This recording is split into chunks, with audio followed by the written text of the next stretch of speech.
Bonjour les humains, 22 septembre 2024. Alors cette vidéo est pour les musulmans qui pensent et qui propagent que Yeshua, Jésus-Christ, est venu seulement pour les juifs.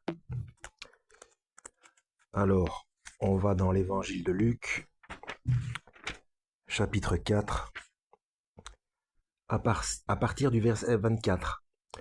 C'est Yeshua, donc c'est le Christ qui parle, hein. Il est dans une synagogue et il discute avec des docteurs de la loi juive, des pharisiens, voilà, des rabbins de l'époque, etc.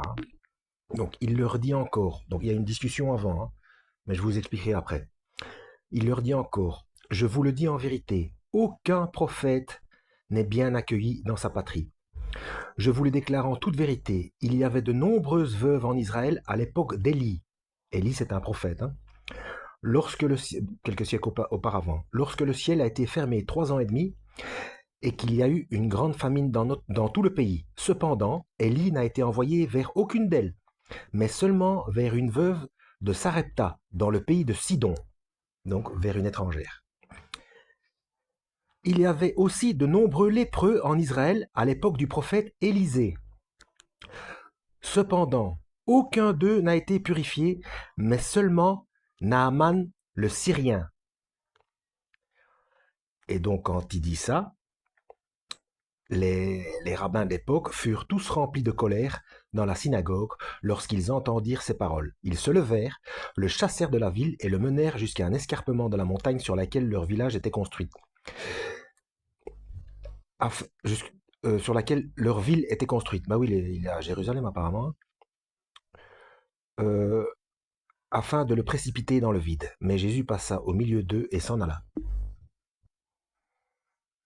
Alors non, non, non. Quand il dit ça, il est dans une synagogue à Nazareth. Donc voilà, je vais vous expliquer le contexte, hein, en fait. Jésus, revêtu de la puissance de l'Esprit, retourna en Galilée et sa réputation gagna toute la région. Il enseignait dans les synagogues et tous lui rendaient gloire. Jésus se rendit à Nazareth où il avait été élevé. Donc c'est pour ça qu'on l'appelle le Nazaréen. C'est pas tout à fait exact. Normalement, c'est le Nazoraios nazaréen. Donc le nazir, le consacré de Nazareth. Mais bon, ça c'est autre chose, hein.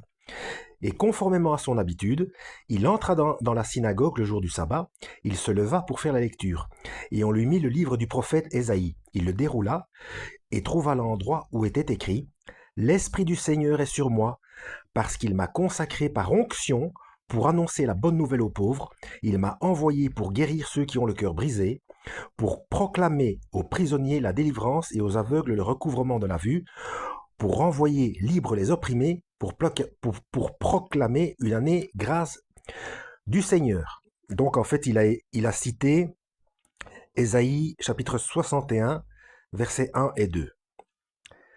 Ensuite, il roula le livre. Donc à ce moment-là, les Bibles Tanakh, hein, parce qu'en fait, ce qu'il a cité, c'est Ésaïe, donc c'est pas dans la Torah, c'est dans le Tanakh. Le Tanakh, c'est la Bible des Juifs qui comprend la Torah, donc Deutéronome, les 5 premiers livres, et l'Ancien Testament, donc les prophètes, etc. Ensuite, il roula le livre, le remit au serviteur et s'assit. Tous ceux qui se trouvaient dans la synagogue avaient les regards fixés sur lui. Alors il commença à leur dire, « Aujourd'hui, cette parole de l'Écriture que vous venez d'entendre est accomplie. » Vous vous rendez compte? Donc il dit lui-même, l'Esprit du Seigneur. Donc la citation, allez voir vous-même dans Ésaïe 61, versets 1 et 2. Hein. Tous lui rendaient témoignage, ils étaient étonnés de ces paroles de grâce qui sortaient de sa bouche. Et il disait, il faut savoir, donc il est à Nazareth, donc parmi ceux qu'il connaissent depuis qu'il est enfant, depuis qu'il est bébé. Donc il s'étonne qu'il ait ce genre de discours. Alors, ils disent entre eux, n'est-ce pas le fils de Joseph? Jésus leur dit, vous allez sans doute me citer le proverbe, médecin, guéris-toi toi-même? Parce qu'on le prenait pour un dingue. Qu'est-ce qu'il raconte, lui? C'est quand même le fils de Joseph. On connaît ses frères, on connaît ses sœurs. Qu'est-ce qu'il raconte? Il se prend pour un grand rabbin ou il se prend pour l'élu, hein? Puisqu'il dit l'esprit du Seigneur est sur moi. Et il dit les paroles de ce prophète sont accomplies aujourd'hui. Et vous me direz, fais ici, dans ta patrie, tout ce que nous avons appris, tu as fait à Capharnaüm. À Capharnaüm ou Capernaum. Voilà. Donc parce qu'ils avaient entendu dire que quand il était parti de Nazareth, il avait fait des miracles. Donc ils ne voulaient pas le croire. Ils disaient, bon, c'est un magicien ou je ne sais quoi. Et il leur dit encore, je vous le dis en vérité, aucun prophète, etc., ce que j'ai dit au début de la vidéo. Donc là où il a vécu son enfance, parce qu'il est né à Bethléem, mais il a vécu à Nazareth, eh bien, on ne croyait pas.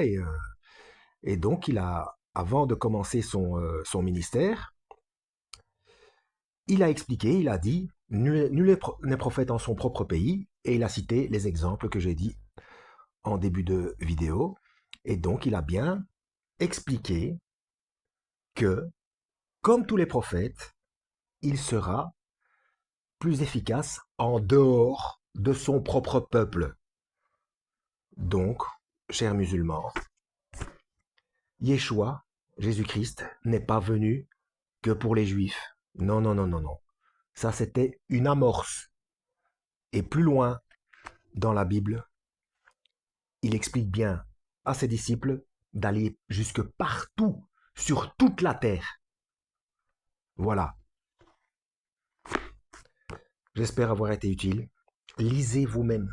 Faites comme les gens de Béret qui tous les jours allaient vérifier dans les Écritures pour voir si ce qu'on leur disait était exact. N'écoutez aucun imam, et même pas rabbin, même pas curé, pasteur, rien du tout. Vous vous procurez une Bible et vous lisez vous-même. Et si vous doutez de certaines choses, eh bien, il faut aller chercher dans les textes originaux, il faut aller voir dans les traductions, dans la langue originale, hébreu, araméen et grec. C'est toujours la même histoire. On ne parle pas. On ne parle pas de ce qu'on ne connaît pas, on l'étudie.